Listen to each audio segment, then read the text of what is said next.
কোনো এসআইআর খাটবে না, হুমকির স্বরে দাবি তৃণমূলের ব্লক সভাপতি। উত্তর 24 পরগনার বসিরহাটে মহকুমা মিনাখার 1 নম্বর ব্লকের তৃণমূলের ব্লক সভাপতি তাজাউদ্দিন মোল্লার দাবি। আজ তিনি তার দলীয় কার্যালয়ে বসে সাংবাদিকদের মুখোমুখি হয়ে তিনি বলেন, এসআইআর আমাদের এখানে খাটবে না, একটা ভোটার বাদ দিয়ে দেখাক, দেখুন তারপরে আমরা কি করি। পাশাপাশি তিনি এও বলেন, 2021 সালে মিনাখা বিধানসভা ভোটে তৃণমূল যে ব্যবধানে জিতেছে, 2026 সালে বিধানসভা ভোটে তার থেকে বেশি ব্যবধানে জিতবে।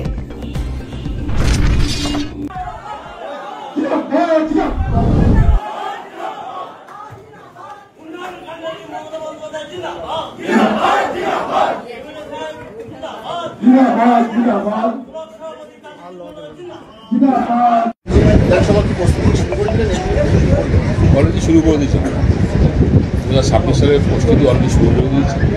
এটুকু বলতে পারি, 21 সালে বিধানসভায় যা লিড হয়েছিল মিনাখার বিধানসভা থেকে, এবারে 26 সালে এটুকু বলতে পারি তার থেকে বেশি লিড হবে মিনাখার বিধানসভা।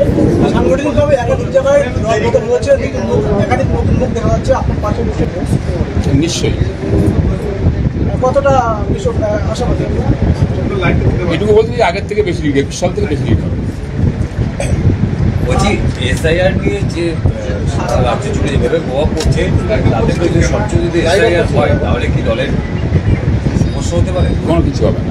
এবং আমাদের নেত্রী মমতা বন্দ্যোপাধ্যায়, আমাদের নেতা যুবরাজ অভিষেক বন্দ্যোপাধ্যায় নেত্রীর উপরে আমাদের সারা বাংলার মানুষের ভরসা আছে।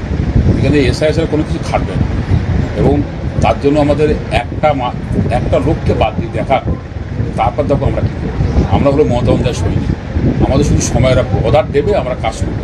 বৈধ ভোটার বাদ দিলে আপনার কি বদনাম? একদম, কারো রোধ করা কোনো যদি দল যেভাবে নীতি তো সেই নীতি আমরা কাজ শুরু করবো।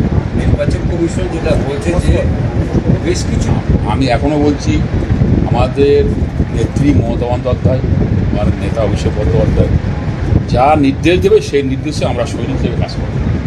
এর বেশি আমি কিছু বলতে